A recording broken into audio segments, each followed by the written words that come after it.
เพราะว่าส่วนหมู่ที่ไปนอนอยู่เฮือนเจ้าก็เป็นสองไอ้น้องโดยเป็น ส่วนเจ้าก็สองไอ้น้อง โดย พอดีน้องๆกัน4คน เป็นสีไอ้น้อง เป็น4ไอ้น้องประเทศไทย เด้อจากคุณยายใจ เจ้าเด้ ฉันรับเธอ สัตว์รักเธอภาษามังกรเด้ เกือบเบิ้ลไหม เคยเบิ่นมา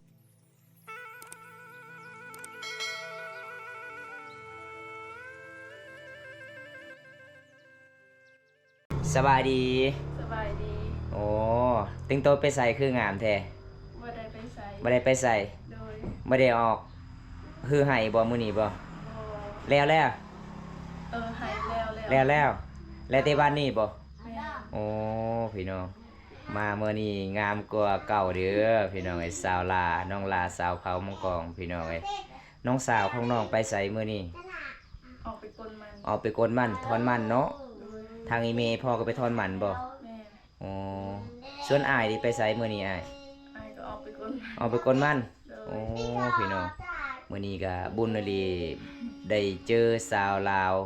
น้องล่าสาวเผามังกรอยู่เฮือนอยู่ศาลไปก็บ่ได้นัดกันเลยพี่น้องบ่ได้โทรหากันได้พี่น้องเพราะว่ามีผู้ใหญ่ใจดีจากทางไทยเพิ่นเห็นน้องล่าโทรศัพท์หน้าจอกระแตกเบิดพี่น้องเอ้ยสงสารเพิ่นเพราะว่าเพิ่นก็เงินคำอยากใส่หน้าจอใหม่ก็บ่มีพี่น้องเป็นจังไดเดี๋ยวนี้ได้เปลี่ยนหน้าจอใหม่เลยบ่ ยัง ยังบ่มีเงินเนาะ ยังบ่มี โอ้ เงิน ยังบ่มีเงินก็เลยยังบ่ทันได้เปลี่ยนพี่น้องเอ้ยเพราะว่ามามื้อนี้ก็เป็นจังไดมามื้อนี้มีคนคุยแล้วบ่ ยังบ่มี ยังบ่มีมีแต่คนล้มซื่อ มีแต่คนลง ๆ ซื่ เอ อ มีแต่คนทักหาซื่อๆเนาะ ๆโดย โอ้พี่น้องสาวลาวคนสวยสาวโสดประจำหมู่บ้านพี่น้องเอ้ยสาวสวยเด้อพี่น้องมื้อนี้ก็เป็นจังไดมามื้อนี้อายุ17 ปีคือเก่าบ่ คือเก่า เออไปสุดก่อน16ไปสุดที่2ก็17ปีนี้ก็ยัง17เลยเนาะอีกปีหน้า18แล้วเนาะ โดย โอ้กินข้าวกินน้ำเลยบ่เนาะ กินแล้ว กินกับอาหารหยังมื้อนี้ กินกับเครียด เครียดโอ้ผู้ใดเป็นการเครียดเจ้าบ่ คอยได้ไปการ โอ้ได้หลายบ่คืนนี้บ่ ได้ลาย โอ้ แต่ว่าพ่อแม่เอาไปเอาส่วนแล้ว โอ้พี่น้องเอ้ยสาวลาวบ่แม่นธรรมดาเด้อเมื่อคืนนี้เพิ่นก็ได้การเครียดได้การกบก็ได้อยู่บ่ได้ บ่ได้ ได้แต่เครียด ได้แต่เค เอ รียด อ ได้แต่เขียนพี่น้องสาวลาวเคนี่โอ้ยหลายๆคนขยันหลายได้พี่น้องเอ้ยการใช้ชีวิตอยู่บ้านนอกบ้านนาพี่น้องมื้อนี้มื้อคืนนี้ก็ฝนตกบ่ฝนตกเนาะก็เลยเป็นการเครียดเนาะเป็นการหลายๆคนบ่น้อง หลายคน จักคนไปคืนนี้ 3 คน 3คนมีแต่ผู้สาวหมดบ่ มีแต่สาวเบิ่น ปอผู้ใดได้หลาย หมู่ก็ได้ลาย หมู่เจ้า โอ้ส่วนเจ้าบ่คุณเจ้าประมาณซ้ำ กับได้ลายคือกัน ได้หลายกันเออแต่หมู่ได้หลายกว่าเนาะ พี่น้องบรรยากาศในหมู่บ้านของสาวลาเห็นบ่เพราะว่ามามื้อนี้ก็สิบ่ได้พอล่ะคิดว่าสาวลาอยู่จุดนั้นพี่น้องบ่จักว่าสาวลาอยู่เฮือนใหญ่พี่น้องเอ้ยอันนี้จะเป็นห้องนอนเจ้าเนาะนี่เนาะโอ้เวลาไปร่มก็ขึ้นเฮือนใดเลยพี่น้องสาวลาวคิดนี้ก็ม่วนหลายพี่น้องเอ้ยเพราะว่ามามื้อนี้เพิ่นก็มีสิ้นอีกเด้สิ้นน้องซื้อเองบ่หรือว่าสิ้นเขาเจ้าให้ ซื้อเอง ซื้อเองซื้อมาเท่าใด 150,000 150,000โอ้นุ่งสินมันก็งามเลยพี่น้องสาวลาวคนนี้พี่น้องมันเป็นธรรมดาสาวลาน้องฮู้บ่ว่าอายมามื้อนี้อายมาสะไผหยังบ่ฮู้เลยอยู่ไสโทรศัพท์น้อง อยู่น้ำร้าน อยู่น้ำลาดเอามาเบิ่งหน้าจอใส่หน้าจอว่ายังบ่ใส่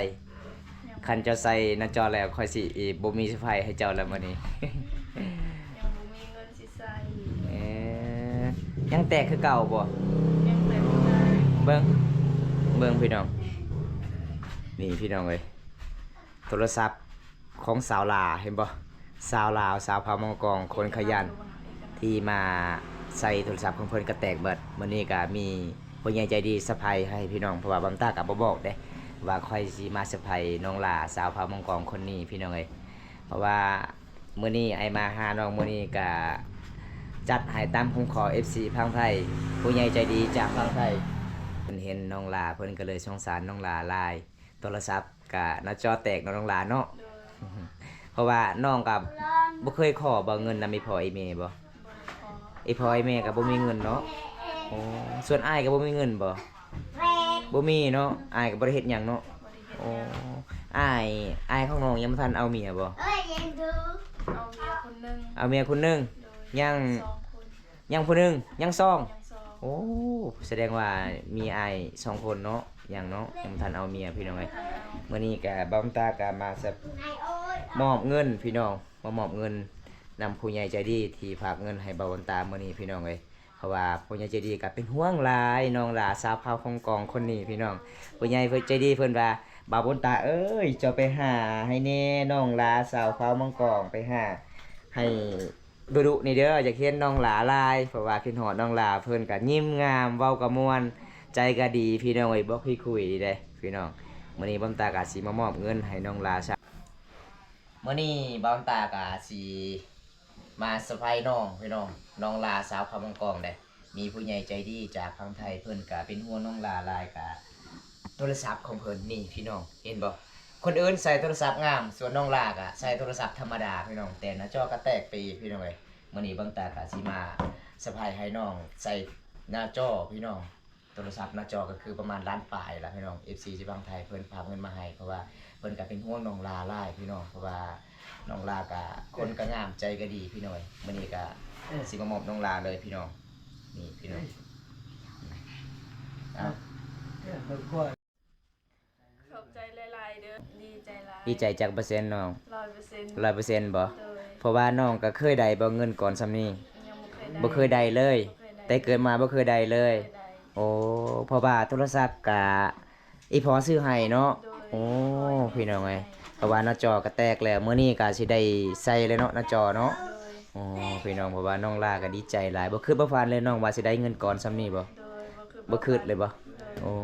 พี่น้องเพราะว่าครั้งแรกในชีวิตเลยเนาะ ครั้งแรกในชีวิต ครั้งแรกในชีวิตน้องตื่นเต้นหลายบ่ ตื่นเต้นตื่นเต้นหลายพี่น้องเอาเป็นจังได๋ขอขอบใจผู้ใหญ่ใจดีจากพังไทยเป็นบ่น้อง บ่เป็น บ่เป็นบ่เป็นบ่คันบ่เป็นขอขอบใจบ่าวน้ำตาสิเอาคืนได้เงินได้ สิให้คืนบ่บ่ให้บ่ฮะ ปล่อยไว้ขอบใจเอากระดาษไว้ น้องลากะเคินหลายพี่น้องเพราะว่าเพิ่นก็ดีใจหลายๆได้เงินก่อนสำนี้ก็บ่แม่นง่ายพี่น้องเงินระดับล้านปลายพี่น้องเอ้ยเพราะว่าผู้ใหญ่ใจดีจากทางไทยก็เห็นเพิ่นหน้าจอโทรศัพท์ก็แตกเพิ่นก็สงสารน้องลาให้น้องลาใส่หน้าจอล่ะ ขอขอบใจจากผู้ใหญ่ ใจดี ใจดี จากประเทศไทย จากประเทศไทย มื้อนี้น้องได้เปลี่ยนหน้าจอใหม่แล้ว มื้อนี้น้องได้เปลี่ยนหน้าจอใหม่แล้ว เพราะว่าน้องก็บ่เคยได้เงินก่อนสำนี้ เพราะว่าน้องยังบ่เคยได้เงินสำนี้ มื้อนี้ก็ดีใจหลาย มื้อนี้ก็ดีใจหลาย ๆขอให้อายอยู่ดีมีแฮง ๆ เด้อ ขอให้อายุดีมีแฮงเด้อขอให้ร่ำให้รวย ปรารถนาสิ่งใดขอให้ได้สิ่งนั้น ปรารถนาสิ่งใดขอให้ได้สิ่งนั้นเด้อ อืมเพราะว่า เพราะว่าน้องดีใจแห้งๆในเงินสำนี้ ล่ะ เลย เงินซำนี่ครบอยู่บ่ใส่หน้าจอไหม ยังเหลือ ยังเหลืออยู่บ่โอ้เพราะว่าหน้าจอเท่าไหร่น้อง หน้าจอประมาณ500,000 บาท 500,000ปลายเนาะโอ้พี่น้อง500,000ปลายเพราะว่าเงินที่เหลือก็สิให้พ่อให้แม่อยู่บ่ ให้พ่อให้แม่ ให้พ่อให้แม่ซื้อปิงโนวดซื้อเกลือเนาะ โดย โอ้ดีแล้วน้องเอ้ยน้องก็คิดแบบนี้พี่น้องเพราะว่าน้องลาก็ใจดีพี่น้องเอ้ยหลังจากเพิ่นก็สิได้แป้งโทรศัพท์แล้วเงินก่อนซำนี้ก็สิแบ่งให้พ่อให้แม่แน่พี่น้องสาวลาวคนนี้โอ้ยดีใจดีสุดๆเลยพี่น้องทั้งงามทั้งขยันพี่น้องเอ้ยเพราะว่ามื้อนี้ก็บอมตาก็ดีใจหลายผู้ใหญ่ใจดีจากทางไทยก็เป็นห่วงน้องลาหลายพี่น้องเพราะว่ามามื้อนี้น้องลาบอกว่าอ้ายเอ้ยข่อยบ่มีอาหารสิย่อให้เจ้ากินเด้อเพราะว่าเครียดที่ข่อยไปการเมื่อคืนนี้เบิดเขาเอาออกให้แล้วเพราะว่ามื้อนี้ก็เจ้าก็สิไปทอนมันสับปะหลังอยู่ไห้พี่น้องบอมตาก็เลยตอบว่าขอบใจหลายๆน้องที่เป็นห่วงอ้ายมื้อนี้ก็นั่งเล่นอยู่เฮือนอยู่ศาลเจ้าเนาะมื้อนี้เนาะเพราะว่าไอ้พ่อไอ้แม่ก็ออกชวนมันเลยบ่ ออกส่วนมา โอ้ออกสวนมันแล้วพี่น้องน้องตักน้ำแล้วบ่น้อง ดักแล้ว ตักแล้ว โดย ตักมื้อเช้านี้แล้ว โอ้ไกลเติบอยู่เนาะบ่นำน้องไปตักเนาะมื้อนี้เพิ่นก็อยู่เฮือนอยู่ศาลเพิ่นแต่งตัวงามพี่น้องเอ้ย น่าฮักหลายเลยพี่น้องสาวลาวแบบเขตหมู่บ้านบ้านตากะละลายคนนี่เขาเจ้ามักนุ่งสินนี่พี่น้องส่วนหน่อยเขาเจ้านุ่งสงพี่น้องเพราะว่าเขตหมู่บ้านบ้านตาละลายคนผู้สาวนี่เขาเจ้านุ่งสินหลายพี่น้อง สบายดีอ้ายโดยสบายดีเด้อเบาใส่สบายดีน้องเพื่อนเน่สบายดี ส อ้าย บายดีไอ้าย อ้ายใส่ ไอ้ายใส ขอบคุณครับเลิฟซองครับขอบใจเด้อเบาใส่เด้อมื้อนี้ก็จัดให้ตาม FC หลายๆคนคิดฮอดน้องหลาหลายปกติบ่มตาก็สิไลฟ์สดบ่ได้บ่มตาก็ยังบ่สบายแน่เป็นไอยังบ่ค่อยดีเลย เพราะว่าดนแล้วบ่มตาก็บ่ได้ไลฟ์สดจัดให้ตามหัวข้อผู้ใหญ่ใจดีจากพังไทยหลายๆคนคิดฮอดน้องหลาก็เลยไปหาให้พี่น้อง เป็นจังไดมื้อนี้อยู่ประเทศไทยเฮาฝนตกอยู่บ่บ่าวไซส่วนหมู่บ้านทางบ่าวบอมตามื้อนี้ก็โอ้ยอากาศร้อนเนาะน้องหลาเนาะ กัดฮอนเลย วันนี้ก็ร้อนหลาย อ เนาะ อนไลน์ เพราะว่าวันนี้น้องลาก็ฮือให้อีกพี่น้องเอ้ยมื้อนี้บอมตาก็มาสะพายให้เพิ่นแปลงโทรศัพท์เพราะว่ามีผู้ใหญ่ใจดีจากพังไทยเพิ่นเป็นห่วงน้องลาหลายก็เลยเพิ่นก็มาแปลงให้เปลี่ยนหน้าจอน้องๆเนาะเหลือเท่านั้นก็ให้พ่อให้แม่บ่ พอย ให้พ่อให้แม่นี่เด้อซื้อเกลือซื้อกุ้งนัวน้องลาสาวเผามังกรน้องลาก็คือลูกสาวลาบ่ลูกสาวกลาง เอากลาง ลูกสาวกลางเพราะว่าน้องยังมีอีกสาวลูกสาวลาเนาะโอ้น้องของเจ้ากะใหญ่ย่ำสมน้องคือกันบ่ โดยแก่สมควรแล้ว แต่น้องของเจ้าเรียนจบห้องใด เรียนป ปห้าเจ้าเรียนจบห้องใด .5 ม มหนึ่งโอ้ บ้านยาง บ้านย่าง บ้านยางเมืองนอกเด้อ แขวง สวรรณเขต สวรรณเขตเด้อติดกับด่านมุกดาหารเนาะ โดย ไปนำกันนอนก็นอนนำกันบ่ นอนก็นอน นอนกันโอ้ยพี่น้องคักหลายสาว นอนก็นอนนำกัน ไปหากินไปหานำกัน สาวลาดนุ่งสินงามมื้อหน้าอาย10ซื้อไปฝากเด้อขอบใจ ขอบใจหลายๆเด้อ นี่นอนก็นอนนำกัน4คนเนาะ โดย เพราะว่าส่วนหมู่ที่ไปนอนอยู่เฮือนเจ้าก็เป็น2ไอ้น้อง โดยเป็น ส่วนเจ้าก็2ไอ้น้อง โดย พอดีน้องๆกัน4คน เป็นสีไอ้น้อง เป็น4 ผู้ได้บริการเจ้าบนไว้พอเจ้า คอยไปการเอง ป้อเนาะดุอีหลีเจ้าเนาะได้จักโต เรียนไรเถอะ ได้เขียนยังแน่กบ กบว่าได้มีแต่เขียด กบบ่ได้ เคยจับตะเขียด คือจับแต่เขียด กบมันใหญ่โพดเนาะ กบมันใหญ่โพด ไล่บ่ทันเนาะ เพราะว่ากบมันแล่นไว ฝนตกบ่คือว่าน้องไปการเขียดฝน ฝ ต น ก ต บ่ กแห้ง ฝนตกแห้ง โดย อืม FC ถามว่าบ้านเจ้ามีไฟฟ้าบ่ บ้าน ถ้ามีไฟฟ้าจะซื้อพัดลมไปให้ โอ้โห แม่นมีเด้อ อร่อยอร่อย นี่มีอยู่ไฟฟ้า ร่เด้อบ่ใส่เด้อมะม่วงเด้อแซ่บได้กินข้าวกับมะม่วงเด้อโดยเฉพาะ เมื่อวานเมื่อคืนนี้เจ้าไปหาหน่อไม้บ่ โดย เจ้าไปหาจักคน ซาวหลาบ่จักมะม่วงกระสอบ สองคนได้หลายอยู่บ่ ไผฮู้จักภาษา หลายอยู่เนาะ ภาษาเรา ช่วงนี้ก็น้ำไม้ออกเนาะช่วงนี้เนาะ มะม่วงหยัง ไปหาแถวใดเนาะแถวให้หรือว่าแถวให้เนาะ เรา โอ้ เติมว่าใส่ฮู้จักบ่มะม่วงกระสอบ จะเป็นหน้ำไม้ให้เนาะช่วงนี้พี่น้อง เพราะว่าบอมตาก็เห็นน้องลาไปหาหน้ำไม้โอ้คือได้หลายแท้แต่บอมตาก็ไปไกลเพราะว่าบอมตากับคุณขึ้นไปบ้านสะบึมื้อนั้นพี่น้อง ขอบใจละลายขอบ เอ ใจละลาย ซีถามว่าสวัสดีค่ะไทยแลนด์ เฮ็ดเวียกกันสู้ๆเด้อบ่ใส่เด้อ สาม ขอบใจที่เข้ามา สมบูรณ์ดีลาวสมบูรณ์ดีลาวโอ้สบายดีเด้อสบายดีเด้อพี่น้องเฮาประเทศไทยประเทศลาวทุกๆคนเด้อแขนขาหักก็เฮ็ดเวียกบ่ได้เนาะ อยู่บ่ได้ เรีย เนาะ กว่าได้ อยู่นำกันก็อยู่บ่ได้เนาะ อยู่นำกันมีแต่ในเบิ่งเนาะบัดนี้เนาะโอ้ย แม่นก็ ใครบ่มีหูนี่เฮ็ดเวียกใดเนาะ เรียกได้ ตายังเห็นเด้ ครับผม แขนขายังมีโอ้แม่งกลมลาวพี่น้องเอ้ย พี่ชานเคยเบิ่งคลิปตลอด เออ พี่ชานเคยเป็นกำลังใจตลอด แม่ พี่ชานผู้สาวบ้านตะกอ แม่นบ่พี่ซาน พี่ชานอกหักหลาย สาวบ้านตะกอเฮ็ด พี่บุญตาว่าพี่ซานมีผู้สาวบันตะกอแม่นบ่ไม่รู้ได้ยังไงทักทุกวันแม่นบ่ ทุกวัน แม่นบ่ ป่ะ ทุกวัน ทุกวัน เนาะ เสื้อ แต่ยังบ่เคยเห็นหน้ากัน แต่ยังบ่เคยเห็น และนี่บ่ โดย จะไปการเมื่อคืนนี้ได้เครียด แม่ มื้อนี้ทั้งเลี้ยงหลานไปพร้อม หลานชายก็ โอ้ อยากกินข้าว หลานชาย จะน้อยแกจะกวดบ่ เบิ่งส่งหลานเรา นี่ มีแต่ พี่น้อง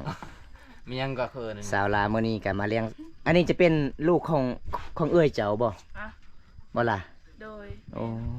พี่น้อง ลูกของเอื้อยเพิ่นก็ป้อนอีกเพราะว่าหลานเพิ่นก็ใหญ่แล้ว แต่ยังกินข้าวบ่เป็นพี่น้อง หน้อไม้หมดหรือยังถามเขาดูหน่อย ว่าแต่กัน หน้อไม้บ้านผม สาวลา แสบๆเด้อ ถ้ามีลูกมื้อหน้าก็ฮักคือกันบ่ หัก อันนี้ก็จะเป็นลูกเอื้อยเจ้าก็ฮักเนาะ หัก ฮักแพงคือกันเนาะ ป้อนสาวลาหน่อย อื ฮะ ม สาวลาสิกินบนจากปอน สาวลาหิวข้าวกินเด้ออย่าอายเด้กินโลดจะหน่อยอดข้าวจะหน่อยอีแม่มาแต่ให้นี่สาวลาสาวเขตชนบทเวลาอยู่เฮือนอยู่ศาลเลี้ยงหล้าน ต้องป้อนให้หล้านกินพี่น้องเพราะว่าอันนี้จะเป็น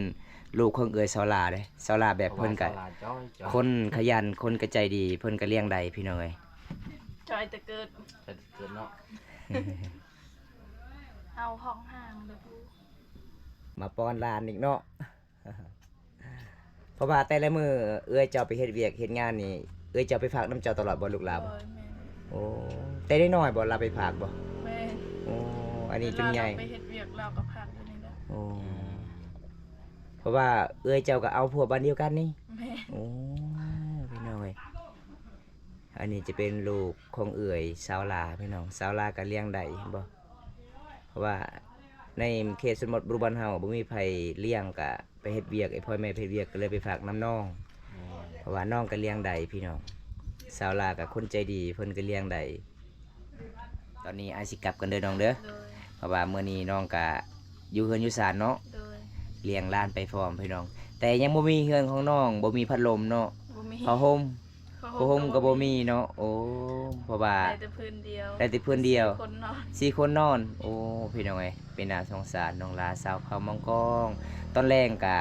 ตักน้ำนึ่งข้าวอีกเนาะโอ้ยอยู่เฮือนอยู่ศาลตามข้าวอีกพี่น้องเอ้ยจังได๋ไอ้กลับก่อนเด้อน้องลาเด้อ โดย จังได๋ไอ้กลับก่อนเด้อน้องเด้อ โดย บ๊ายบาย บ๊ายบาย ฝากซ่องอ้ายนี่ ฝากกดใจหน่อยเด้อ ฝากกดติดตามฝากเป็นกำลังใจให้ ฝาก บ่ กดติดตาม กดใจ กดไลค์ กดแชร์หน่อยเด้อ ฝากเป็นกำลังใจให้บ่าวบำตาและสาวลาเนาะเฮ็ดคลิปตอนต่อไปเนาะ โดย สาวลาสาวพามังกองบ่ โดย อายุ17 ปี 17 ปีพี่น้องบ๊ายบาย บ๊ายบาย บ๊ายบายจังได๋บอมตากาสิปิดไว้สำนี้ก่อนพี่น้องมื้อนี้บอมตากาสิไปหาน้องลาน้องลากะโอ้ยจนบ่มอกพี่น้องน้องลาก็ดีใจหลายเด้เพราะว่าปกติน้องลาก็ไปเฮ็ดงานอยู่เมืองแต่เงินเดือนก็บ่กุมกินเพิ่นก็บ่มีไผเฮ็ดเวียกเฮ็ดงานเพิ่นก็เลยกลับพี่น้องบอมตากาสิจัดให้ตามของขอผู้ใหญ่ใจดีจากทางไทยเพิ่นฝากเงินมาให้บอมตาไปมอบให้สาวลาก็บ่มีเงินที่มาแปลงโทรศัพท์ก็เลยมื้อนี้บอมตาก็สิมามอบถึงสาวลาเลยเด้อพี่น้องเอ้ยเพราะว่าบอมตาก็ดีใจหลายๆพี่น้องขอขอบใจอ้ายเพิ่นจากผู้ใหญ่ใจดีที่ฝากเงินมาให้บ่าวบอมตาแล้วก็มอบให้น้องลาแล้วพี่น้องบอมตาก็สิปิดไว้ส่ำนี้ก่อนพี่น้องคลิปนี้ขอจบไว้ที่นี่ก่อนพี่น้องคลิปหน้ามาพบกันใหม่ขอกล่าวคำว่าสบายดีราตรีสวัสดิ์เด้